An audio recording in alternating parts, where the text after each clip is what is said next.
There is something happening in your stomach right now that most people over 50 never find out about until the damage is already done.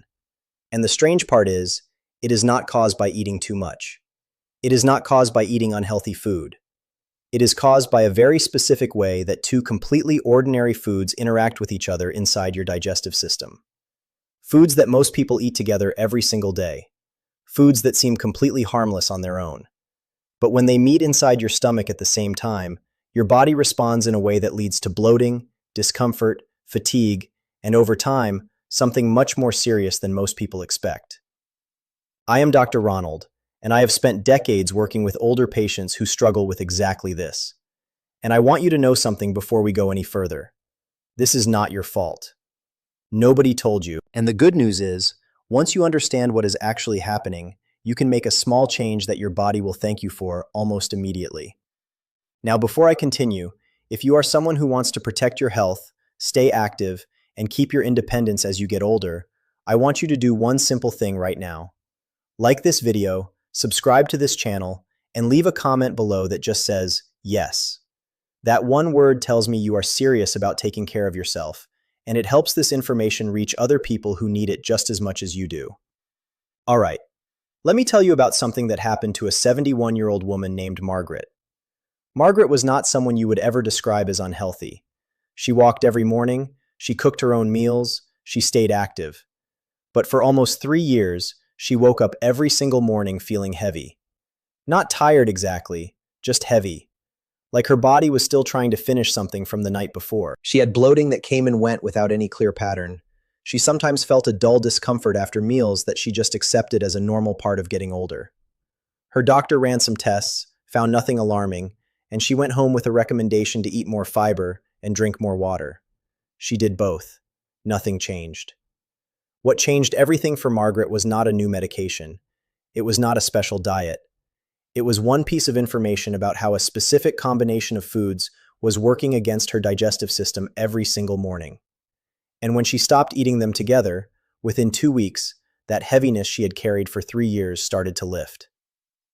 I will tell you exactly what that combination was. But first, I need you to understand why this matters, because if you understand the reason, the change will actually stick. Here is what most people do not realize about digestion after 50. When you are young, your digestive system is like a well-funded factory running 3 full shifts. It produces enzymes quickly, moves food through efficiently, and handles almost any combination you throw at it without too much trouble. But as the years go by, that factory starts running with fewer resources. Enzyme production slows down. The muscles that move food through your digestive tract lose some of their strength. The stomach takes longer to empty, and the lining of the gut becomes more sensitive than it was before. This does not mean your digestion is broken. It means it has become more specific, more dependent on the right conditions. And one of the most important conditions your digestive system needs after a certain age is something almost nobody talks about, which is the right chemical environment for each type of food you eat. Let me explain what I mean by that, because this is where the real problem begins. Different types of food require completely different chemical conditions to be broken down properly. Protein, for example, needs a highly acidic environment. Your stomach produces strong acids specifically to break down protein, and it works beautifully when protein is the main focus. Starches and carbohydrates, on the other hand, begin their digestion in a different way. They start breaking down with the help of an enzyme in your saliva called amylase, and they prefer a more neutral or slightly alkaline environment deeper in the digestive tract. Now here's the important part. When both of these foods arrive in your stomach at the same time, your body faces a conflict. It cannot be highly acidic and neutral at the same time. So it tries to do both, and it ends up doing neither particularly well. The proteins do not break down cleanly. The starches begin to ferment rather than digest properly, and that fermentation is what produces the gas, the bloating, the heaviness, and the fatigue that so many older adults have simply accepted as a normal part of their daily life. But here is something that surprised even some of my colleagues when we started looking at this more carefully. The effects are not just uncomfortable. Over time, poor digestion of protein leads to something called incomplete protein metabolism. Your body is not absorbing the amino acids it needs to maintain muscle mass. And after 50, your muscles are already in a slow battle against natural decline. When you add poor protein absorption to that equation, the decline accelerates in ways that are very difficult to reverse later. Think about what that means for a moment. You could be eating a perfectly reasonable amount of protein every day and still slowly losing muscle mass simply because of how and when you are eating it. That is not a small thing. I want to tell you about a man named Gerald, 68 years old, retired school principal. Gerald had noticed over the past 2 years that he was getting weaker in ways that puzzled him. Carrying groceries felt harder than it used to. Getting up from a low chair required more effort. He had started to feel a little unsteady on some days, which frightened him more than he admitted to anyone. He was eating well, or so he thought. Plenty of food, regular meals, even some protein at every meal.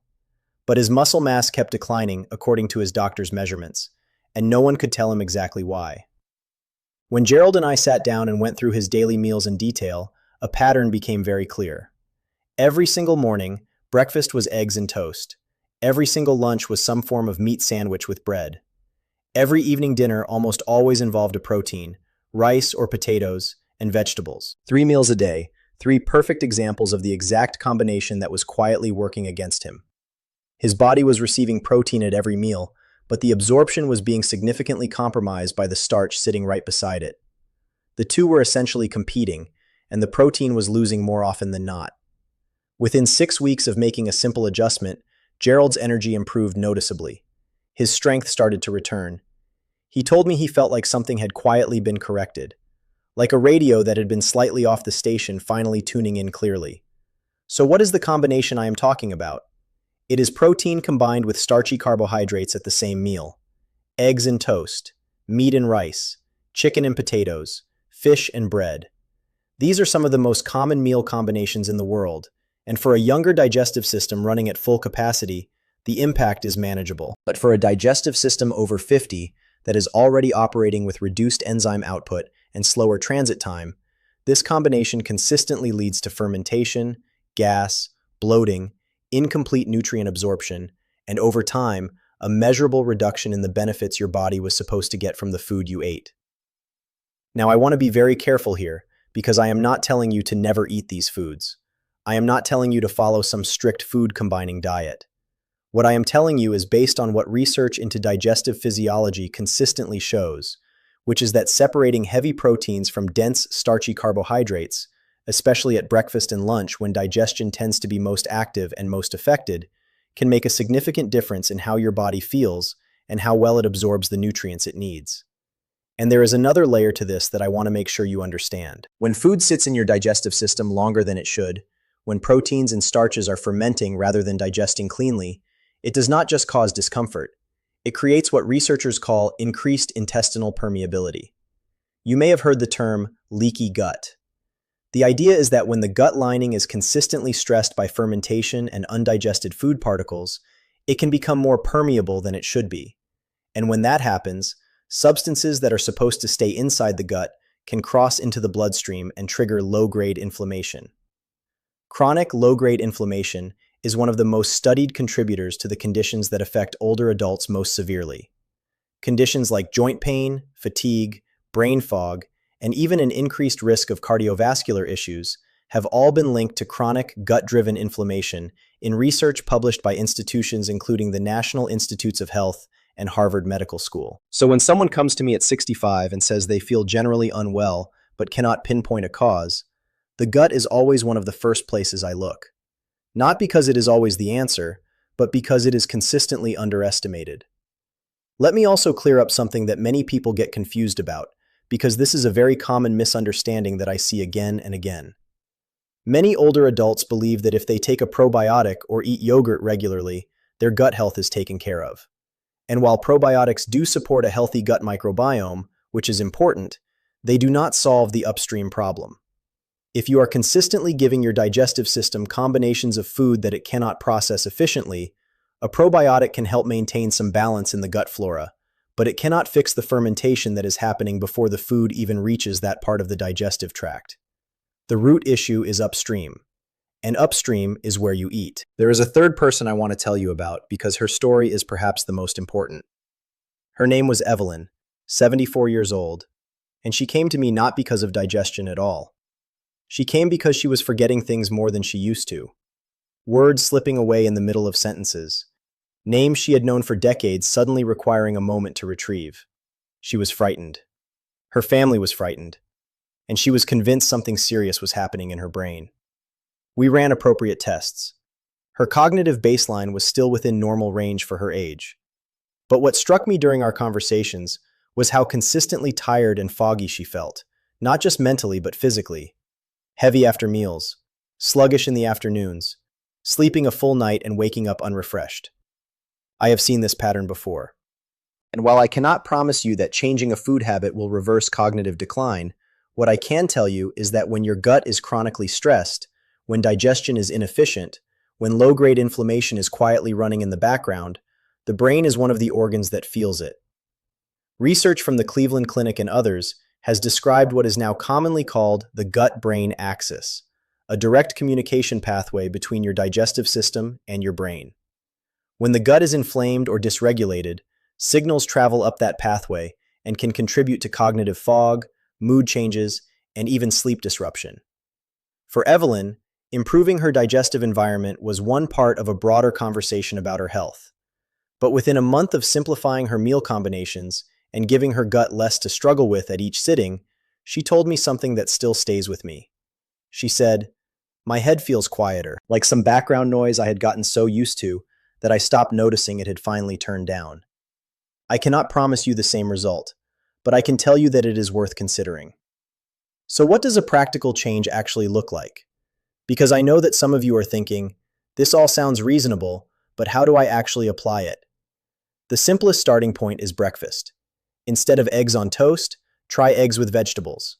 Scrambled eggs with spinach, tomatoes, mushrooms, or any combination of non-starchy vegetables works very well. The vegetables support digestion. They do not compete with the protein for enzyme resources, and the meal becomes much easier for your stomach to process. If you want bread or toast, save it for a separate meal and pair it with something lighter, like avocado, a small amount of healthy fat, or a non-protein spread. For lunch, if you are having a meat-based meal, try pairing it with a salad and cooked vegetables rather than rice or bread. The protein gets the full attention of your digestive system. You will likely notice within a few days that you feel lighter and more energized in the early afternoon rather than heavy and slow. For dinner, this is where you have the most flexibility, because digestion is naturally slower in the evening, regardless of what you eat. But if you consistently struggle with nighttime bloating or wake up feeling heavy, reducing the density of the protein-starch combination at dinner can also help. And please, drink water consistently throughout the day, not in large amounts right before or during meals, because too much water right before eating dilutes the stomach acid your body has just worked to produce. Small sips during meals are fine, but the bulk of your hydration should happen between meals. One more thing that research consistently supports is the idea of giving your digestive system time between meals. Constant eating, even in small amounts, prevents a specific cleansing wave called the migrating motor complex from doing its work. This wave moves through your digestive tract between meals and essentially sweeps undigested particles forward. If you are snacking every hour, this process never gets the chance to complete. Allowing 3 to 4 hours between meals supports this natural cleaning process and reduces fermentation significantly. These are not extreme changes. They are not a diet. They are small adjustments based on how your digestive system actually works, and the goal is simply to stop fighting against your own biology every time you sit down to eat. I want you to remember something as we close this conversation. The body you have right now is not a fixed, finished thing. It is a living system that responds to what you do. You are not too old for your gut to feel better. You are not too old for your energy to improve. You are not too old to start feeling lighter, clearer, and more comfortable in your own body. Many of the people I have described to you today made these changes in their 60s and 70s and noticed real differences within weeks. Not months, weeks. That is the body responding to being treated the way it actually needs to be treated. If you have a friend or a family member who complains about bloating, fatigue after meals, or just never feeling quite right despite eating reasonably well, please share this video with them. It might be exactly the piece of information they have been missing. And if you found any part of this conversation helpful, leave a comment below. Tell me what you noticed about your own eating. Tell me what combination you are going to try first. I read these comments, and they matter to me more than you might think. In the next video, I am going to talk about something else that happens quietly inside the digestive system that most doctors do not bring up at appointments because it seems too subtle. But it is one of the most consistent patterns I have seen in older patients who struggle with energy and body weight despite doing almost everything right. I think it will surprise you, and I think it will help you. The information shared in this video is based on trusted medical knowledge and clinical understanding. Sources include the World Health Organization, National Institutes of Health, Mayo Clinic, Harvard Medical School, Cleveland Clinic.